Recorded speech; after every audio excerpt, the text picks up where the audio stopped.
एक बार की बात है, एक पीपल के पेड़ के नीचे एक चिड़िया अपना घोंसला बनाकर रहती थी। एक दिन जब वो अपने खाने की तलाश में निकली तो वह बहुत दूर चली गई, जहां उसे एक मक्के का खेत दिखाई देता है और वह चिड़िया चूंकि बहुत दूर आ गई थी तो उसने वहीं रहकर मक्के के खेत में दाने चुगने और खाने का विचार करती है। ऐसे करके कुछ महीने बीते ही थे कि एक दिन किसान आता है और सारी फसल काट ले जाता है।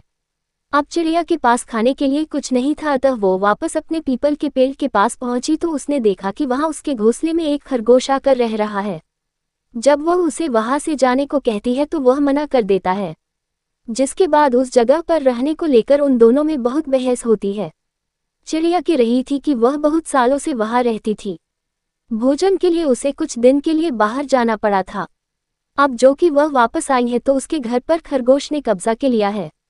इधर खरगोश बोलता है कि चिड़िया को अपना घर छोड़कर नहीं जाना चाहिए था, और जब चिड़िया इतने दिन वापस नहीं आती है तो खरगोश उसे अपना घर बनाकर रह रहा है, इसलिए वह कहीं नहीं जाएगा।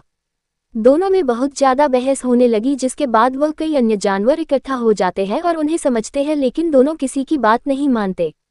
ऐसे ही लड़ते झगड़ते वे एक तालाब के किनारे गए जहां एक लोमड़ी बैठी थी। लोमड़ी दोनों को अपनी ओर आते देख आंखें बांध कर लेती है, जिससे उन्हें लगे कि वह ध्यान कर रही है। जब चिड़िया और खरगोश दोनों की नज़र लोमड़ी पर गई और उन्होंने देखा कि लोमड़ी ध्यान कर रही है तो वे उसे सच्चा मानकर उससे ही अपने विवाद का फैसला करने का विचार बनाते हैं। दोनों लोमड़ी के पास जाते हैं और बारी बारी अपनी परेशानी सुनते हैं। लोमड़ी आंख खोली है और उन्हें पास आकर दोबारा से कहने को बोलती है।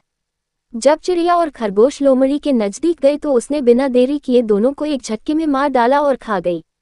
कहानी से सीख, कितनी भी बड़ी समस्या आ जाए लेकिन कभी भी किसी अनजान पर भरोसा नहीं करना चाहिए, भले ही वह आपसे कितना भी मिलनसार क्यों न हो।